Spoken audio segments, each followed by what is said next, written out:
RPG 게임에 등장하는 던전, 온갖 몬스터가 도사리는 이곳. 이거 현실에도 있는 거 아세요? 축축하고 서늘한 동굴이 그 모티브. 공룡들이 살기 전부터 지구 곳곳에 생겨서요. 지금도 어두운 걸 좋아하는 생물들이 사는 깊은 공간이죠. 한 가지 차이가 있다면 게임에서는 덩치 큰 몬스터가 살지만 실제 동굴에는 거미, 지네 같은 작은 생물들만 산다는 것. 영양분을 만드는 태양빛이 없어서요. 밥을 많이 안 먹는 미니미들만 정착한 거죠. 근데 이런 동굴 어떻게 만들어진 걸까요? 먼저 용암동굴, 화산이 터질 때 생깁니다. 펄펄 끓는 용암이 산을 타고 내려오면 겉은 식어서 굳지만 속은 뜨거워서 줄줄 흐르는데요. 그렇게 속만 빠져나가면 뻥 뚫린 동굴 완성! 이 외에도 파도에 깎인 해식동굴, 빙하가 녹아 생긴 빙하동굴 등 동굴이 생기는 이유는 가지각색인데요. 가장 유명한 석회동굴은 석회암이 지하수에 녹아서 생깁니다. 녹은 부분이 빠지고 나면 소금빵처럼 속이 뻥 뚫린 동굴이 되죠. 이 석회동굴은 우리나라에도 있는데요. 여긴 강원도 영월, 김삿갓의 고향 김삿갓면에 있는 고씨동굴입니다. 나이는 4억 살, 삼엽충이 살던 고생대에 만들어졌는데요. 여전히 그 모습을 그대로 유지하는 자연 박물관 같은 곳이죠. 주 전시품은 종유석과 석순. 여기 보면 천장과 바닥에 울퉁불퉁 튀어나온 돌이 있죠. 천장에 달린 걸 종유석, 바닥에 솟은 걸 석순이라고 하는데요. 석회암이 지하수나 빗물에서 이제 녹기 시작을 하면 천장에 있는 그 석회암이 이제 점점 녹아내리기 시작을 합니다. 그래서 그때 만들어지는 게 종유석이에요. 석회가 섞인 물이 바닥으로 떨어지면 굳고 쌓여서 죽순처럼 되고요. 떨어지던 물방울도 조금씩 굳어서 고드름처럼 되죠. 이 돌이 1cm 자라는데 100년까지도 걸린다고 하니 크고 화려할수록 나이가 많은 친구, 아니 어르신이라는 걸 알 수 있는데요. 그래서 종유석 크기를 보면 동굴의 나이를 알 수 있다는 말도 있습니다. 이거 진짜일까요? 물의 유입량에 따라서 동굴 생성물의 크기가 달라집니다. 1년에 2.5cm 정도 자라는 동굴 생성물이 있는가 하면 100년에 1cm나 2cm 정도를 이렇게 자라는.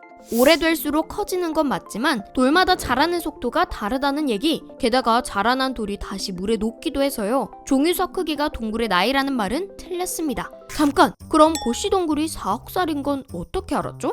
동굴을 감싸고 있는 지층에서 힌트를 얻었는데요. 고씨동굴 주변의 암석은 조선 느춘군, 고생대 생물인 삼엽충 화석이 잔뜩 발견된 지층입니다. 이 지층이 4억 5천 년 전에 만들어졌기 때문에 지층이 녹아 만들어진 고씨동굴도 4억 년 됐다고 추정하고 있죠. 심지어 여기엔 멸종한 줄 알았던 원시 생물도 살고 있다는데요.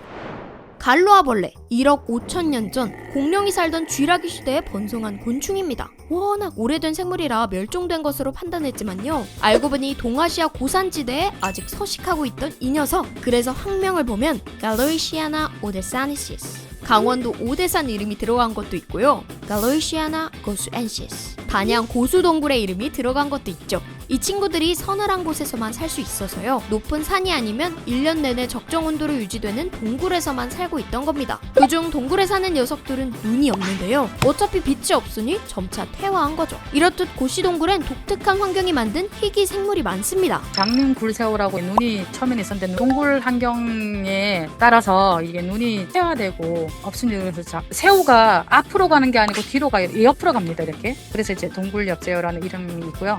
모든 게 특별한 고씨동굴. 근데 이름이 왜 고씨일까요? 고씨, 조선시대 선비 고종원의 성입니다. 영월에 살던 고종원, 임진왜란 당시 민간 군대를 만들어 싸운 의인인데요. 어느 날 함께 군대를 이끌던 동생이 누명으로 억울하게 죽고 맙니다. 설상가상 왜군들이 영월까지 쳐들어오자 가족을 데리고 깊은 동굴 속으로 피신했는데요. 그곳이 바로 고씨동굴입니다. 그럼 고씨 가족, 왜군을 피해 잘 살았을까요? 안타깝게도 아닙니다. 발각된 고씨 가족, 왜군은 동굴에 불을 지폈는데요. 그때 고종원의 아내가 남편이 더 빨리 도망치게 하려고요. 동굴 속 연못에 뛰어들어 자살했습니다. 탈출하는 데 성공한 동생도 도중에 붙잡혀 죽임을 당했고요. 결국 영월로 돌아온 건 고종원 혼자였죠. 이 비극적인 사건을 기려 이 동굴의 이름이 고씨동굴이 됐습니다. 그때 한동안 숨어 지낸 흔적이 아직도 남아있다고 하는데요. 고씨 거실이라는 장소가 있어요. 거기서 한동안 기거를 하다 보니까 음식을 해먹었던 흔적이 흐름 자국이 나타나요. 그걸 보면은 한동안 머물렀구나 이렇게. 자연이 만든 박물관이자 아픈 역사의 공간인 고씨동굴. 풍경만 신기한 게 아니라 비범한 이야기로 가득한데요. 갈로아벌레도 인정할 만큼 사계절 내내 쾌적한 이곳. 언제든 좋으니 동굴 탐험하러 떠나보는 건 어떨까요?